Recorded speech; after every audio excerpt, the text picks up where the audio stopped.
Welcome to Samba Samba. Enjoy the video. Start with the basics. In this video, I will show how to make gummy candy at home. First, gather your ingredients: 4 packets of unflavored gelatin, 1 3-ounce box of flavored gelatin, 1/2 cup of sugar, and 1/3 cup of corn syrup. You'll also need 1/2 cup of cold water, a silicone mold, and a small saucepan. Having everything ready makes the process smooth and enjoyable. Now let's get mixing. In a small saucepan, combine the 4 packets of unflavored gelatin with 1/2 cup of cold water. Let this mixture sit for about 5 minutes to bloom, becoming thick and jelly-like. Then, add the flavored gelatin, 1/2 cup of sugar, and 1/3 cup of corn syrup.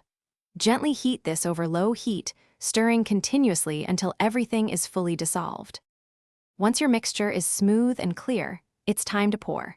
Carefully transfer the warm liquid into your chosen silicone molds.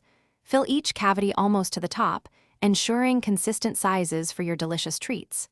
After filling, place the molds in the refrigerator for at least 30 minutes. This chilling time is crucial for the gummies to set properly, making them firm and ready to enjoy. Your homemade gummy candies are now ready. Gently pop them out of their molds. You can store these delightful treats in an airtight container at room temperature for up to 2 weeks, though they might not last that long. These chewy, flavorful gummies are perfect for a sweet snack or a fun gift. Enjoy the fruits of your labor. Thanks for watching. Consider subscribing if we helped you.